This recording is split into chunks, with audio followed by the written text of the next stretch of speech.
Hello there everyone, my name is Raxby and welcome back to some more Let's Play Sly 2 Band of Thieves here on the Sly HD Collection. To start off this episode, let's go ahead and grab this clue bottle here. That's the 4th out of 30. And after that, after that we're gonna grab another one right away. And then, you know, we're gonna head to our next goal marker, which should be right here, although there's yet another clue bottle in a boat here. Yeah, like I said last time, I'm gonna grab them as I'm going to missions, through missions, etc. That's just the easiest way to do it. Good to see you, little buddy. I guess the way through the wine cellar is guarded by those rats. Bentley thought you might like some help clearing them out. Sounds like fun. You and me, back to back? Totally. Outnumbered, fighting impossible odds. It's perfect. All right, pal. Let's get to it. So let's get to it indeed. We're gonna see our first bit of combat here. Now, one thing you might have noticed is different in Sly 2 that I haven't yet talked about is that in the top left you can see a health bar. That means that we can now indeed take multiple hits. Hold on, Sly. Let me lower those bars for you. There you go. To get over this thing, you'll have to double jump. Hit the X button to jump. Then, while in the air, press it again to get some extra air time. Looks like you're on your own from here. I'm used to it. Thanks for the help. Anytime, partner. So yeah, Murray doesn't know how to jump. As I was saying though, you have a health bar in the top left. That means you can take multiple hits. In Sly 1, you just had the Lucky Charms that allowed you to take multiple hits, but now it's pretty much standard. You are able to take multiple hits, and you saw that some of those enemies actually dropped like little red crosses. That means that's extra health basically. If you lose some health and you grab one of those, it should be restored again. So yeah, I think it's an improvement, you know. Last game, well, it wasn't too big of a deal in my opinion, you know. It wasn't too difficult where it felt unfair that you just died a lot without being able to do anything about it. But it is still nice that the combat now doesn't rely on you never getting hit. Now, one neat thing is if you sneak up on someone... okay. I wanted to teach you that if you press triangle and then square, you can do like a sneak up move and that will kill them in one go without having to take multiple hits. But apparently we're not allowed to kill these guys because we're sneaking in. So yeah, I guess we're just gonna have to leave them alive now. And wait for this guy's flashlight to go by. I thought it was by. Why is it not going by? Why am I doing so poorly? There we go. Now we got past it. I don't know why it was messing up so badly, but it doesn't matter. Let's get into the air vent and move on now. This is a sneak mission, so sometimes you're not really allowed to do much of anything. But here we have an issue, because there's only one path we can go, and well, this guy is clearly blocking it. So this is actually where they teach you, and where I should have taught you guys about that sneak attack. So we're gonna sneak up on him and then press triangle and then square, and that will take him out in one hit, just like that. And it's a very useful move that I like to make a lot of use of, especially since I am a real big fan of sneaking and such in general anyway. Now this is a bit of an issue because there's another guy. I don't want to get caught. Okay, good. We didn't get caught. Now let's sneak up on him and take him out too. Just like that. Perfect. Now next up, that does take care of the lasers luckily, else we couldn't have gotten past here. But now we're in a new area. And there's a lot of enemies here. One thing that's cool is this guy. You can see he has a glowing pocket. Now if we pickpocket him, because that's a new thing you can do. You can pickpocket guys if they have like coins in their pocket. Well, if you pickpocket them enough, when they have a glowing pocket, they will give you like a special trinket like that. And you can sell that on ThiefNet. I'll talk a little bit about that after this mission is over. But yeah, just keep in mind, if you see any guards with glowing pockets, it's worth it to pickpocket them. For those without glowing pockets, it's generally not really worth it because you only get a couple of coins out of it.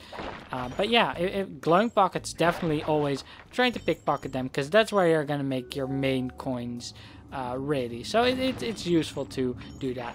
Now, most of the coin grinding I will do off screen because there's gonna be some if you want to get everything, and I don't really want to bore you guys with that. But if I come across something, I might just give it a smack to get some coins or something like that.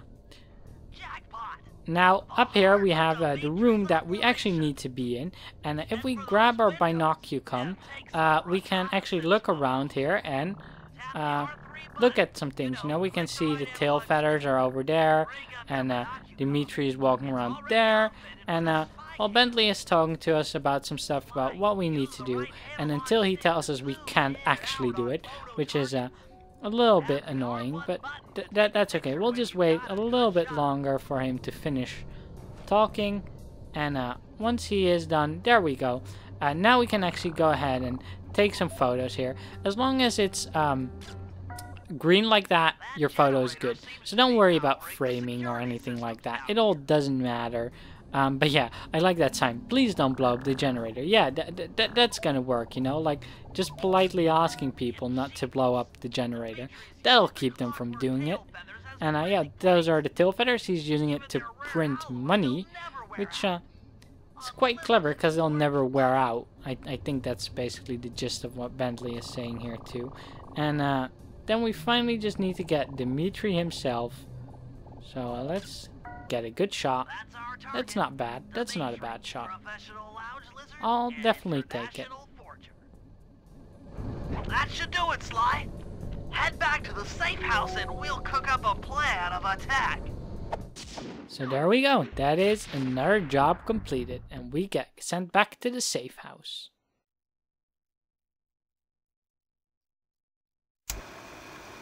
The recon photos are a grim reminder of what the modern thief is up against. Spotlights, stepped-up patrols. The sum of it all renders a direct assault impossible. To solve this puzzle, I'm going to need some more intelligence. First, replace this bugged painting with one Dimitri has in his office. Once in place, we should be able to listen in on his communications. Second, if you see the boss, tail him. We might learn something from studying his movements. Once we've got a proper understanding of the operation, those Clockwerk tail feathers are as good as ours. And there we go. After every couple of missions, you generally have a plan of action that Bentley tells you about, which is pretty cool. But before we go on to the next missions, let's go into the ThiefNet now. I told you guys I would do it. Now the ThiefNet, it's pretty interesting because you can buy gadgets here. Gadgets are basically upgrades, new moves, etc. for the 3 characters you can play as, you know, for Sly, Murray, and Bentley. They do cost a couple of hundred each, so just grabbing coins, you know, you can see I only have 100. That's not really gonna get there very quick. What you can do is sell the loot, you know. For example, this bronze watch that we pickpocketed is worth 14 coins. Now, a bronze watch isn't worth that much. Some items are definitely worth a lot more, so you can definitely get better items. But that's basically how you're going to want to get the upgrades. Pickpocket a lot of stuff and then sell those things off again for some nice amount of cash. Now, what's cool at this point is we have, of course, a mission over there. But we also have another mission over there. This is follow Dimitri. And that one is bug Dimitri's office. So you can choose which mission you want to do. You know, I like that. You know, it doesn't really matter because you need to do both. But it just gives you that little bit of feeling of less linearity, you know, in the game. And I'm a big fan of that. Let's see. Are there any guards around? No? Okay, good. Then I'm gonna go ahead and break this clue bottle here. That's the 7th. Ooh, there's a guard coming now. I guess I'm gonna go ahead and wait for that guy to pass by. I just intercepted an email from Dimitri. He's ordered his guards to ring the boat's bell when the coast is clear. Coast is clear for what? Of that I'm uncertain. Ring the bell and follow him without being seen. Then maybe we'll find out what he's hiding.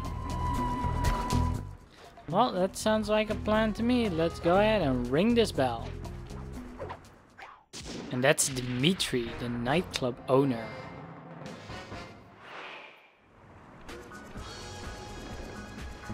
So what we need to do now is basically stalk him. But you need to keep your distance to make sure you don't get caught. Now, one tip I have for this is stick to the rooftops. You don't have to actually be down below on the ground where he is. You can generally just walk across the rooftops and it will be fine too. Just make sure you don't get too far away from him, or the game will make you fail the mission. And also, well, don't lose eyesight on him, or don't let him catch you either, I mean, because that's also a way to fail. Now there is a clue bottle over there, but can we get it? Okay, we can. Good. I sometimes have a bit of trouble with that one, because it can be a bit tricky to get. And if you fall down during this mission, then he will definitely catch you. So you don't want to have that happen. But yeah, basically if you stick to the roofs, he will never really see you. He never looks up, he just looks around him. So that's why if you go across the ground, you're going to have to hide behind cars and things like that. Whereas if you stick to the roofs, it's a lot easier in my opinion to do the mission successfully. Either way though, it's a mission with a lot of waiting. You just have to wait for him to make his entire walk, and it's sometimes just gonna take a while. Now what you can do here is literally just stand here. He is gonna walk all the way around and pretty much do nothing, and you can pretty much keep an eye on him from up here. So that's what I like to do. He's gonna go behind the tower now, and you're gonna think, oh no, I lost eyesight of him, but no, he's gonna pop up back on that other side there. And if I'm not mistaken, yeah, he's gonna go down the stairs now. Although that guard is really in a bad spot for me. He's gonna mess that up. So I'm gonna have to go around now. Yeah, see? Usually I go at the other stairs, but I couldn't because the guard was there. Let me get back to this point.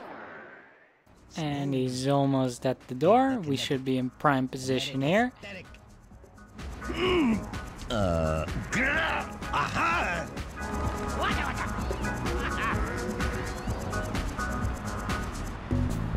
Good job tailing him, Sly. He had no idea you were watching while he typed in that secret code. Hold on.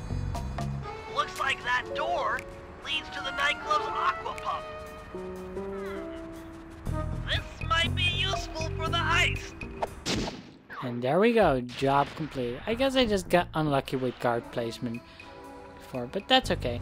Let's move on now. Oh, I gotta wait for this guard. Now let's move on and grab this bottle while we're at it. We have another mission to do. We've already seen it, but let's get back to the rooftops and see where the marker was. It was right over there. So let's see if we can do that one too this episode. I think we will likely do about 2 missions every episode. That tends to be a good pace. The missions tend to be around 10 minutes long. So I think that'll work. So let's start this one. Sly, I managed to outfit this forged painting with a bug. I need you to sneak into Dimitri's office and swap it with the original. Nice. So we'll be able to listen in on his conversations. Yes, I thought things might go more smoothly with an ear on the inside. Just be careful with the fine art. Take any damage and the painting's ruined. So we have an interesting mission now. We need to make our way to the nightclub, and we can't get hit. Now we do have the health bar, but that doesn't matter because the painting would get damaged. So I think it's an interesting way to still keep in some missions where you can't get hit at all, without, you know, making the entire game that way. I definitely think it's good, because this is definitely one of those, you know, sneak missions, don't get caught, and it makes sense for missions like this to have a rule like you can't get hit. Whereas you also have like brawl missions where you just need to fight a big group of enemies. And for those, it really doesn't make sense to have the you can't get hit rule, because it just leads to frustration more so than fun gameplay. Also, if we go across this barrier here, it takes a while to like sidle across it. Is that the word? The only way I know it is from like The Legend of Zelda: The Wind Waker, but I never really knew what it was or what it meant. I had never heard of it. English isn't my first language, so maybe it's a common word in English and I'm just not familiar with it. But yeah, it's interesting. Anyway, we can now go across this path here too, and then we can sneak into the nightclub. Now, once inside, we're gonna have to make our way over. The schematic indicates that door is locked from the inside. That's all right. I never was one for the direct approach. Swell, because the indirect approach is way up there through that air vent. Yep, we're gonna have to take the indirect approach. Now, there are a lot of like cleaners around here, and you don't want to get spotted by them. None of them really have anything good for you anyway, so I'd recommend just avoiding them. One nice thing is that you are indeed able to just walk through water in this game. Although I think the deep water still kills you, but light water doesn't. I swear I grabbed onto that bar. There we go. Now it did it for some reason. I don't know why the previous time didn't work, but that's alright. Now we can sidle across again, or sneak across this ledge. And one funny thing, there's a couch up here. There's two even. How is anyone gonna get up here? The only way is by settling across this ledge or walking across this rope of lamps. Did Dimitri really just put it there for like someone like Sly to come in? Like, you know what? We're gonna have like master thieves who are gonna like sneak and rope walk and stuff. They should have a good seating too. Like, it just doesn't make any sense to me. It's really silly to have things placed there. I get it's just level design, but still, it's always funny to me. Now, one thing you might notice, yep, the safe is there. So once we get 30 clue bottles, we'll have to sneak back in here. But for now, let's swap the paintings. The bug's in position.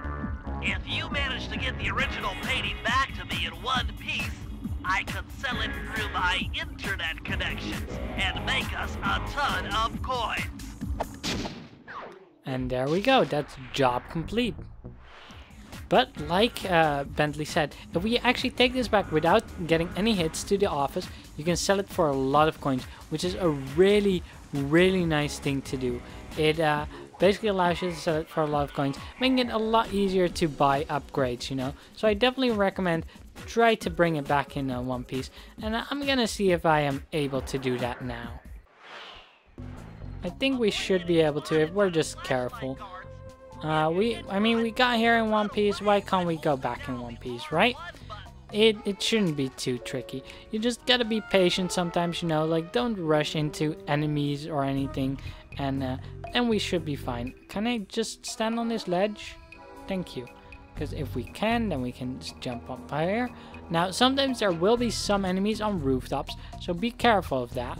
I sometimes forget that, and I've had it happen where I completely forgot that enemies would be on roofs, and I got hit by an enemy on a roof and lost the value of the painting because of that. And you really don't want that to happen, you know. It's a really nice way to just get a lot of coins and allow you to buy basically your first upgrade too. So I definitely recommend bring this back in one piece. It's gonna just be very helpful. So let's drop down and enter our base. So if we then go on to the Thief Net, we'll see. Oh yeah, I also snatched one of these in between, and we can sell the gold plating for 232 coins. That's a lot of coins, and that will allow us to buy an upgrade. I'm gonna go ahead and start with the smoke bomb for Sly, because I generally play as Sly the most, so I like getting his upgrades.